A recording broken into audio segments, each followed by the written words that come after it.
자, 오늘 마태복음 벌써 40번째 시간이네요. 오늘은 치유 기적, 마태복음에서 아주 치유 기적을 모아놓은 한 장입니다. 그래서 말씀으로, 손으로 이런 이제 제목을 붙여봤습니다.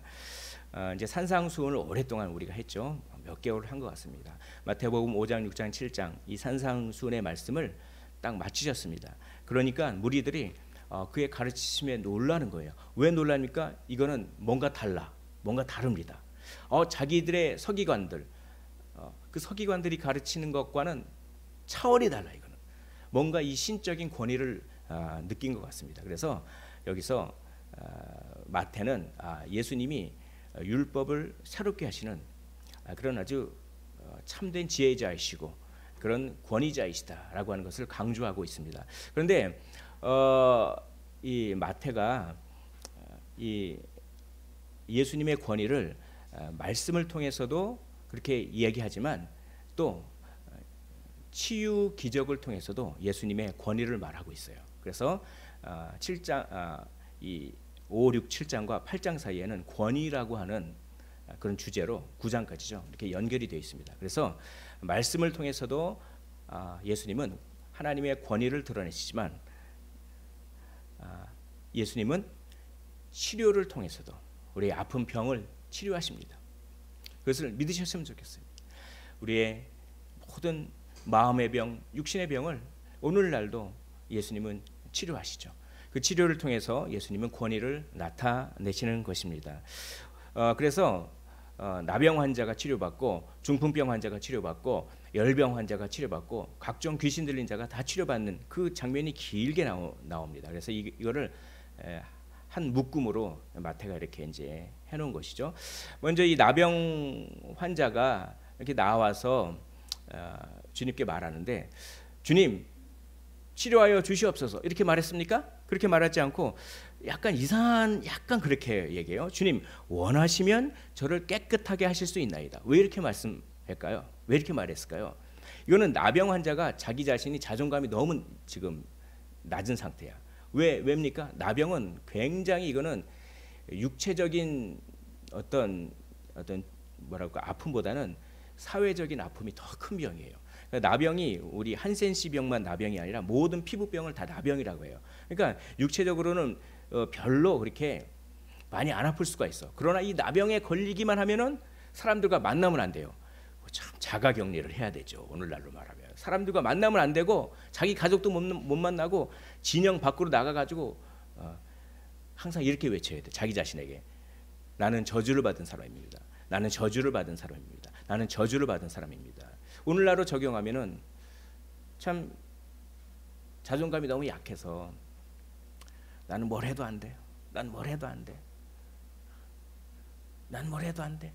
뭐 이런 어떤 이 육체적인 병보다는 사회적이고 마음의 병이 더 심한 거예요. 그러니까 자존감이 딱 약하니까 이 나병 환자가 사람을 만나면 안 돼요. 근데 벌써 예수님을 만났죠. 그러니까 벌써 자기는 율법을 어긴 거야. 율법을 어기니까. 근데 이 예수님이 율법 선생인데 자기가 알기로는 율법 선생인데 이 율법 선생이 자기를 과연 만나주고 낫게 할까? 그런데 예수님은 분명히 병을 낫게 할 수 있는 능력은 알았어요. 그건 믿었어요. 그래서 예수님의 권위는 믿은 거야.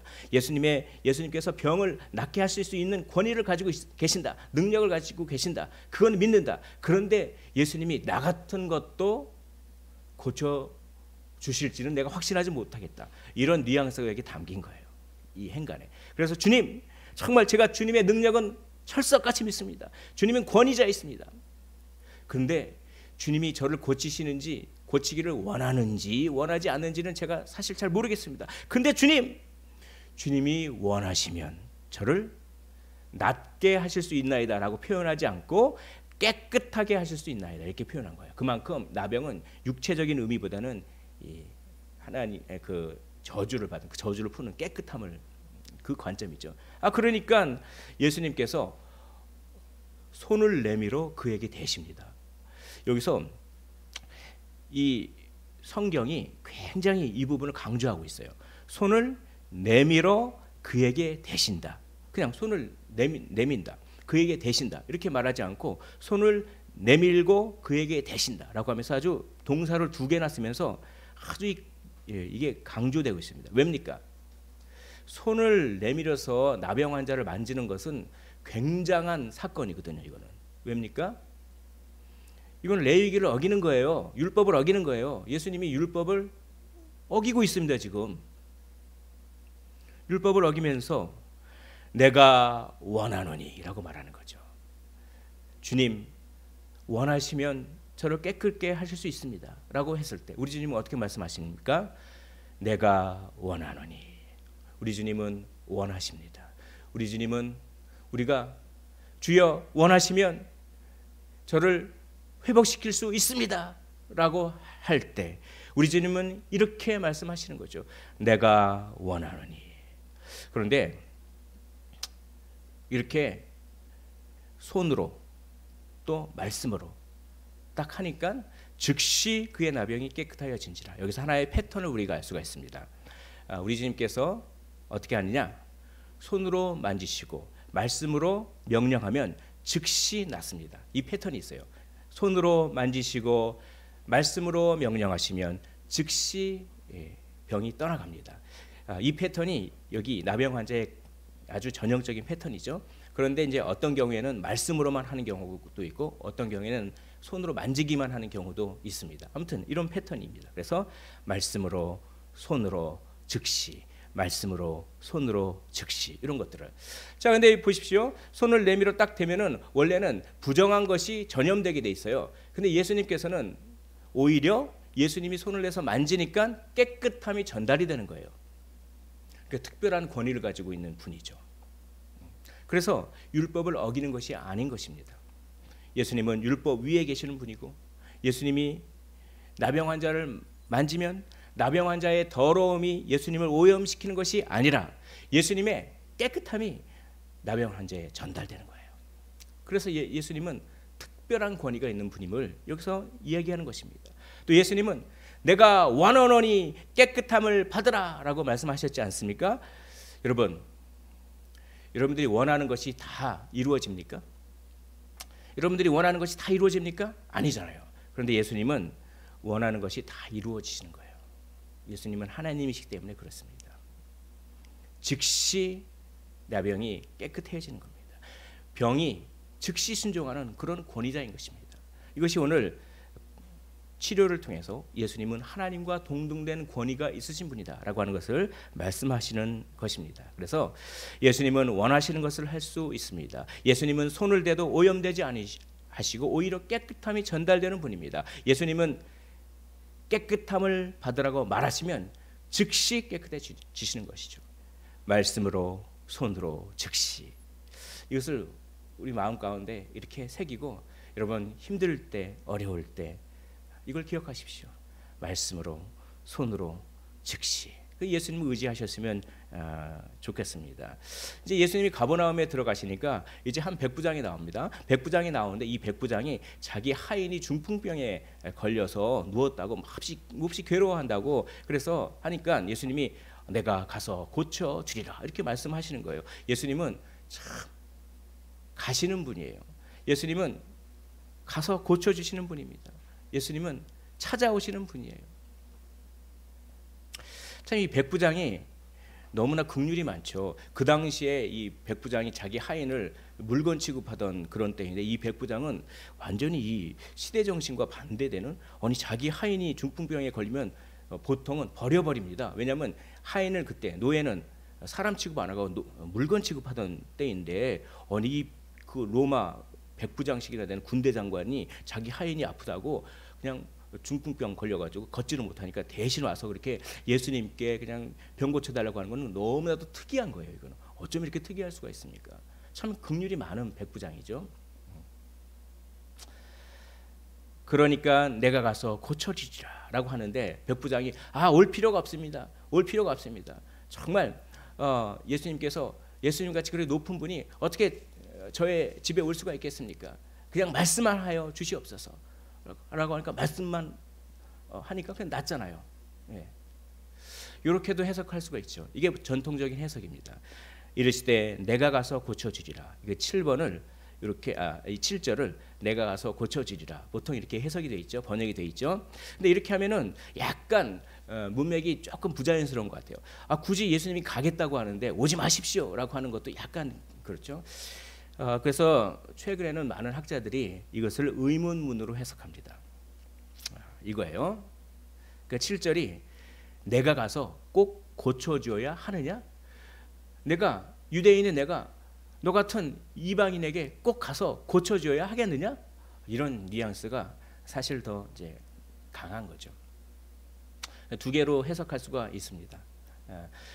이렇게 의문문으로 해석할 때 주님, 제가 감당할 수 없으니까 오지 마시고 그냥 말씀만 하여 주옵소서라고 이렇게 문맥이 흘러가는 것이 더 좀 자연스럽다라고 하는 것들, 그런 것들은 이제 최근의 주장인데, 아무튼 근데 여기서 보면은 예수님이 인종차별하시는 것 같잖아요. 인종차별이 아니라 예수님이 어떤 질서를 얘기하는 거예요. 예수님이 먼저 예루살렘, 유다, 사마리아 땅끝, 이 질서가 있어요. 먼저 이런 질서를, 구원사의 질서를 얘기하시는 것입니다. 그래서 예수님께서 12제자를 파송해요. 그래서 보면 이렇게 되어 있습니다. 10장 6절에 보면 이 12를 내보내시며 명하여 이르시되 이방인의 길로도 가지 말고, 이방인에게 전도하지 말라는 얘기예요. 사마리아인의 고을에도 들어가지 말고 사마리아인 사람들에게 전도하지 말라는 거예요. 오히려 이스라엘 집에 잃어버린 양에게로 가라. 인종차별하는 거 아니십니까?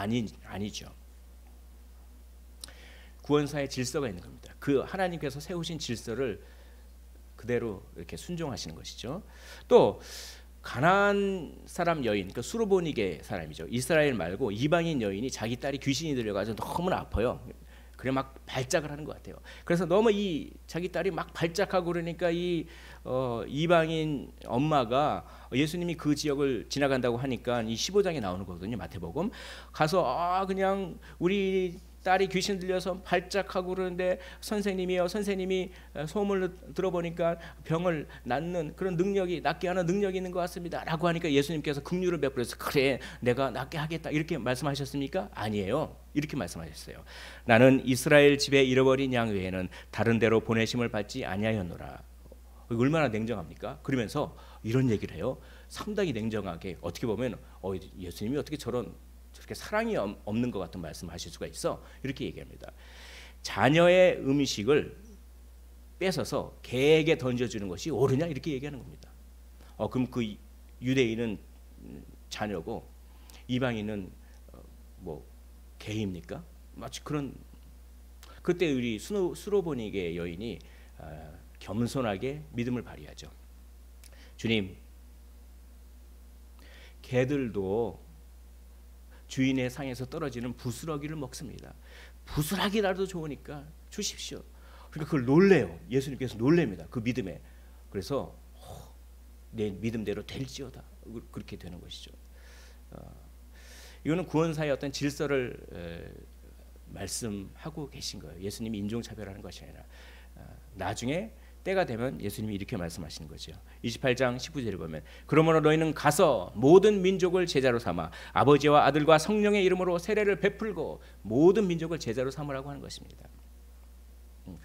이 구원사의 질서, 성부 하나님께서 세워놓으신 질서를 그대로 존중하는 어떤 그런 차원인 것입니다. 자세한 것은 또 이제 15장 가서 말씀드릴게요. 그런 것입니다. 그 원 뜻이 그렇게 냉정한 뜻은 아니에요, 사실. 아무튼 그러니까 이 수로보니게 여인의 겸손함이 이 백부장에게도 있어요. 이걸 의문문으로 해석할 때 내가 꼭 이방인인 너희 집에 가서 고쳐줘야겠느냐? 뭐 약간 이런 뉘앙스인데 그럴 때 겸손하게 아니요. 그러실 필요가 없습니다. 백부장이 대답하여 이르되 주여 내 집에 들어오심을 나는 감당하지 못하겠사오니 다만 말씀으로만 하옵소서. 그러면 내 한이 낫겠사옵나이다. 이렇게 겸손하게 하나님의 예수님의 권위를 인정하는 것이죠. 그러면서 말씀만 하면 그냥 나을 것입니다. 참 이런 믿음, 예수님을 놀래키는 믿음이에요. 예수님을 놀래키는 믿음이죠. 그러면서 이 백부장이 군대 생활을 하고 있잖아요. 군대는 완전히 명령하면 그대로 해야 돼요. 가라 그러면 가고, 앉으라고 하면 앉고, 서라고 하면 서라고 그러고, 소리 지르라고 하면 소리 지르라고. 그게 군대지 않습니까? 그러니까 그 군대, 자기의 이제 군대는 완전히 권위죠, 권위. 그 권위가 몸에 밴 거예요. 그래서 나도 남의 수하에 있기도 하고 내 밑에 사람이 있기도 하고, 그래서 이더러 가라고 하면 가고 저더러 오라고 하면 오고 내 종도로 이것을 하라고 하면 하나이다. 완전히 권위를 탁. 그래서 예수님의 권위를 인정합니다. 예수님이 병을 날지어다라고 말씀만 하면 병이 낫겠습니다. 그러니까 예수님이 놀라신 것이죠. 예수님께서 이걸 듣고 놀랍게 여겨서 이스라엘 중에 아무도 이만한 믿음을 보지 못하였노라라고 하면서 많은 이방인들이 구원받겠지만 오히려 그 나라의 본 자손들은 바깥 어두운 데 쫓겨날 것이다, 이렇게 얘기하는 것이죠. 이런 걸로 봐도 예수님이 인종차별을 하는 거 아니잖아요. 예수님을 놀라키게 하는 믿음입니다. 사랑하는 성도 여러분, 예수님을 놀래키셨으면 좋겠습니다. 예수님을 놀랍게 하는, 놀래키는 믿음이 있었으면 좋겠어요. 겸손하게 말씀만 하여 주시옵소서. 그러니까 이 패턴이 있죠. 맨 처음에 나병 환자에게는 어떻게 했습니까? 말씀으로 손으로 하니까 즉시.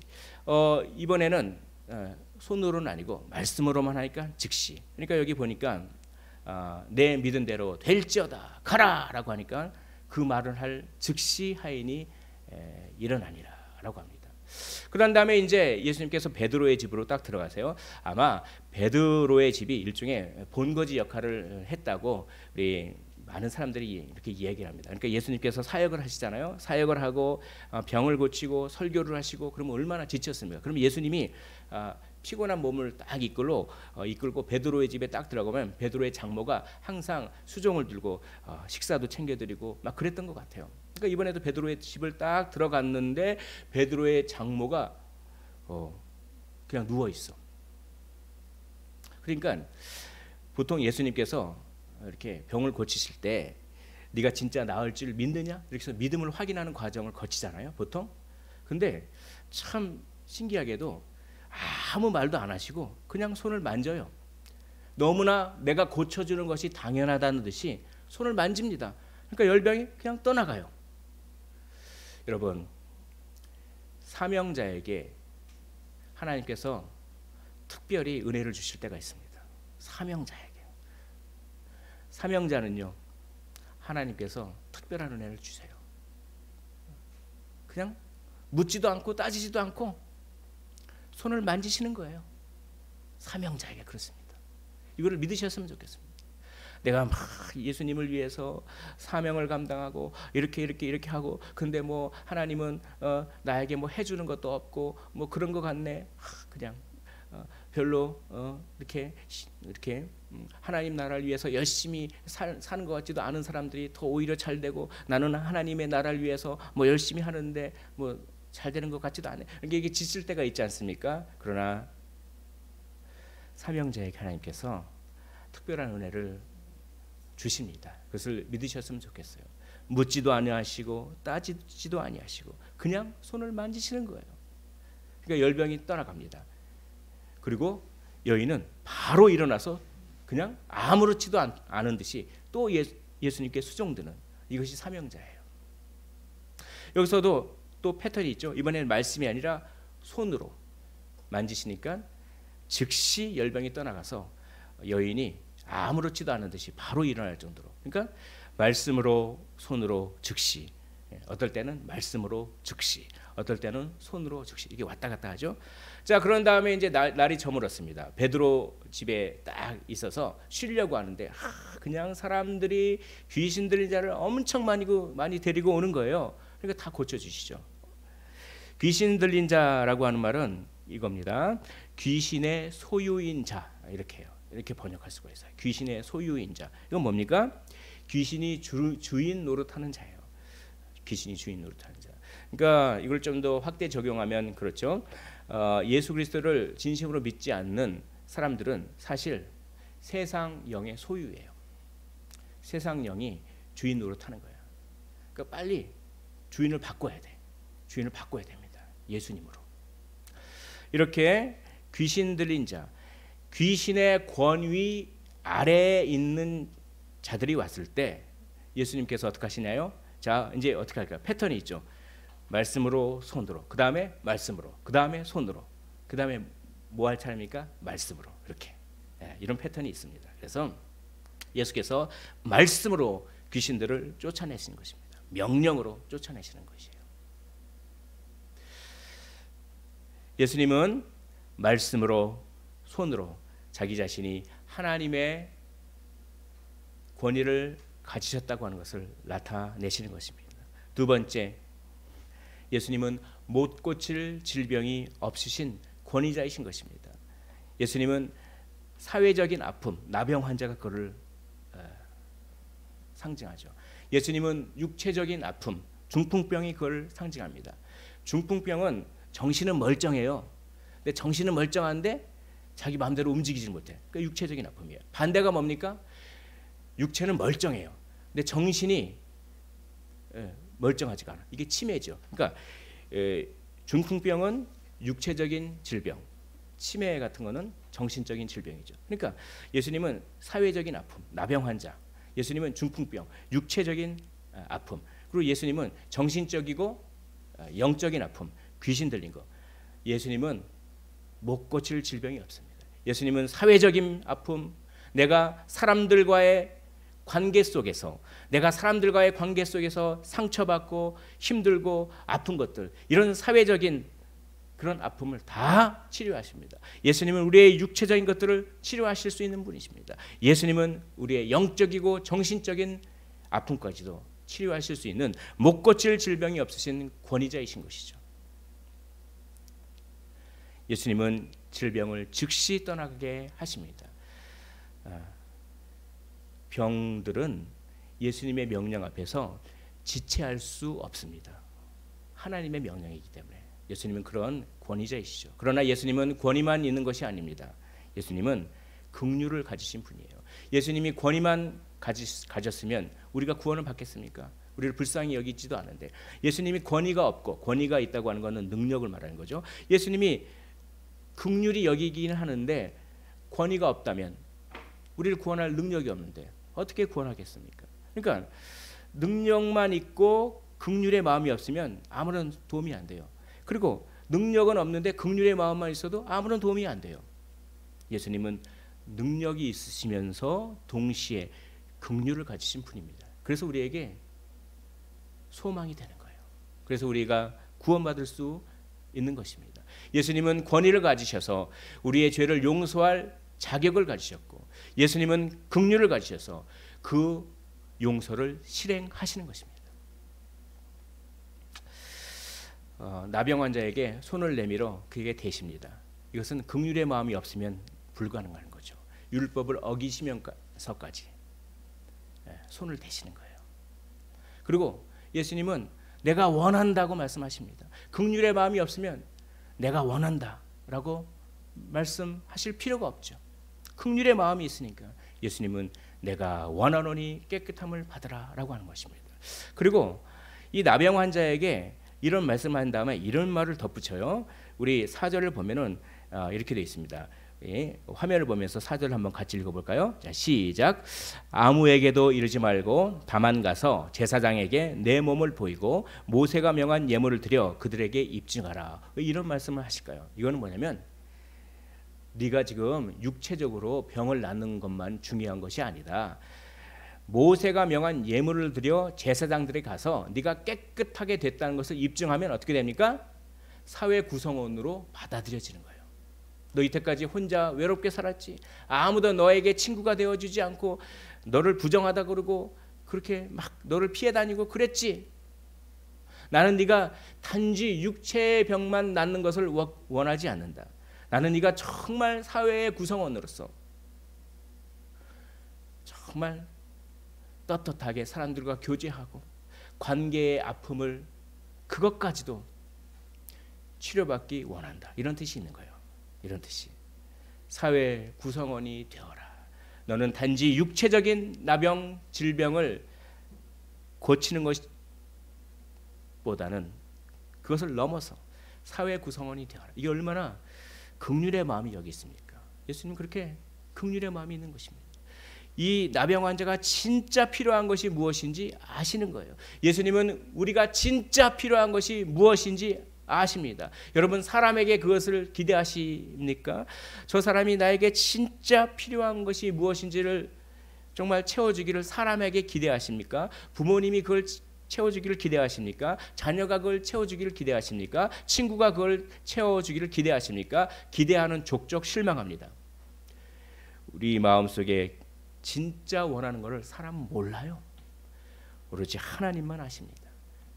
그 하나님은 내가 원하노니 깨끗함을 받으라 라고 하는 그런 하나님이신 줄을 믿습니다. 그의 손을 만지시니 열병이 떠나가는 것이죠. 접촉하시는 것입니다. 긍휼의 마음으로 접촉하시는 거예요. 그런 다음에 이제 저물매 사람들이 귀신 들리는 자를 많이 데리고 옵니다. 왜? 낮에 귀신 들리는 자를 데리고 오지 않고 왜?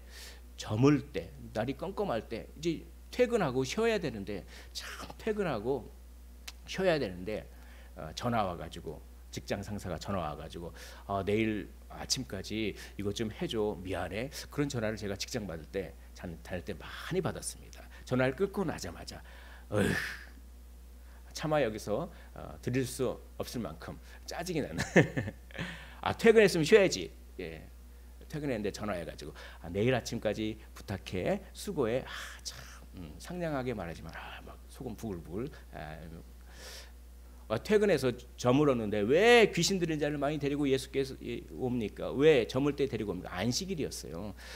이 마태복음에는 안 나오지만 마가복음에 나옵니다. 이 안식일에 예수님께서 병도 고치고 막 그랬던 거예요. 근데 사람들은 안식일을 지키려고 하니까 날이 저물 때까지 기다리는 것입니다. 날이 저물 때까지 기다렸다가 이제 안식일 법을 어겨도 안 어길 수 있으니까 그냥 그동안 귀신 들린 자를 다 모아서 한 부대가 온 거야. 예. 근데 예수님은 피곤한데 그래도 다 고쳐주셨어요. 여러분 사람이 피곤할 때 얼마나 자기 자신이 온유한지가 드러나요. 피곤한데 뭘 하고 하면 그냥 날카로워지잖아요. 그런데 정말 온유한 사람은 피곤할 때 어떻게 합니까? 피곤할 때 다 해줍니다. 온유한 수준에 따라서. 참 저를 돌아보면 피곤해 죽겠는데 그런 말을 그렇게 많이 모르. 피곤해 죽겠는데 왜 와서 이걸 부탁해? 왜 이걸 부탁해?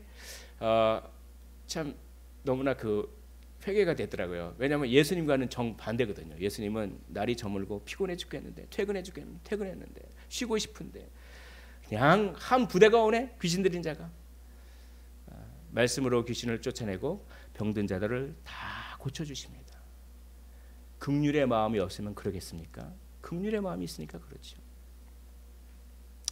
선지자 이사야를 통하여 하신 말씀에 우리의 연약한 것을 친히 담당하시고 병을 짊어지셨도다라고 예수님께서 병을 고치신 것은 단지 병을 고치신 것이 아니라 이런 선지자의 예언을 성취하신 것입니다. 이게 이사야 53장 4절이죠. 그는 실로 우리의 질고를 지고 우리의 슬픔을 당하였거늘 우리는 생각하기를 그는 징벌을 받아 하나님께 맞으며 고난을 당한다 하였노라.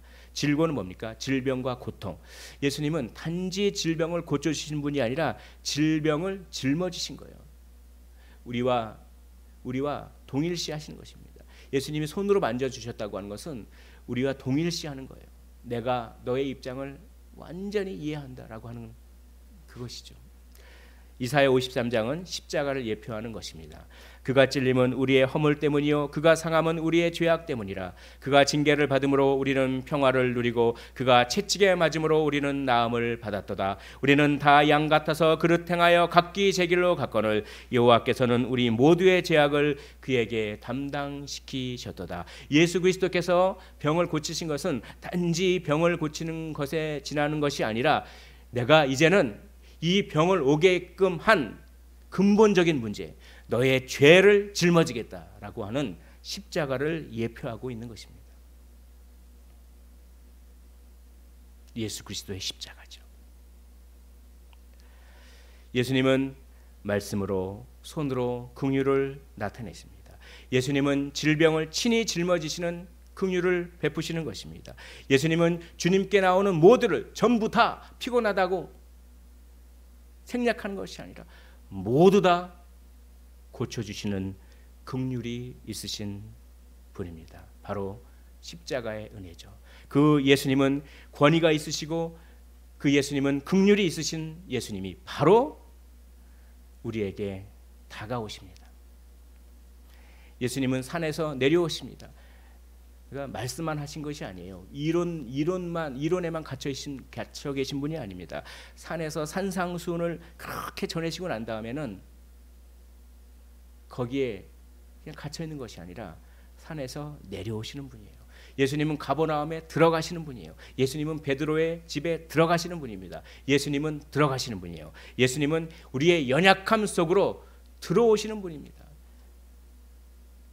예수님이 우리의 연약함 속으로 들어오십니다. 믿으십니까? 우리에게 있는 대제사장은 우리의 연약함을 동정하지 못하실 이가 아니요 모든 일에 우리와 똑같이 시험을 받으신 이로되 죄는 없으시니라. 그러므로 우리는 긍휼하심을 받고 때를 따라 돕는 은혜를 얻기 위하여 은혜의 보좌 앞에 담대히 나아갈 것이니라. 우리는 우리의 연약함 안으로 들어오시는 예수님을 맞이해야 합니다. 그 예수님 앞으로 나아가야 되는 것이죠. 그래서 오늘 나갔지 않습니까? 한 나병 환자가 나와 절하며 이르되 한 백부장이 나와 간구하여 저물매 사람들이 귀신 들린 자를 많이 데리고 예수께 오거늘 나와 오거늘 예수 그리스도께로 나오시기를 원합니다. 그분은 권위가 있으십니다. 그분은 능력이 있으십니다. 그리고 그분은 긍휼이 있으십니다. 그리고 그분은 우리의 연약함, 관계의 연약함, 육체적 연약함, 정신적 연약함 안으로 들어오십니다. 그분을 맞이하시기를 원합니다. 어떻게 해요? 기도하는 것이죠. 기도하는 것이고 우리의 마음속에 있는 것을 다 꺼내는 그분께 고백하는 것입니다. 오늘 우리가 찬양하지 않았습니까? 주님이여 이 손을 꼭 잡고 가소서. 원래 이게 영어 찬양인데 이거를 직역을 해서 번역하면 더 은혜가 있어요. 존귀한 주님, 제 손을 잡아 주세요. 저를 계속 인도해 주세요. 저는 지금 넘어져 있습니다. 일어나게 해 주세요. 저는 이 부분이 참 마음에 와닿아요. I am tired. 저는 피곤합니다. I am weak. 저는 약합니다. I am worn. 저는 다 달아 빠졌습니다. 저는 힘이 떨어졌습니다. 저는 지쳐 있습니다. 폭풍우를 지나가게 하시고 어두운 밤을 통과하게 하시고 저를 빛으로 인도하여 주옵소서. 그렇게 기도하는 겁니다. 주님, 저는 피곤합니다. 저는 약합니다. 저는 지쳐 있습니다. 저는 힘이 떨어져 있습니다. 저를 일으켜 세워 주시옵소서.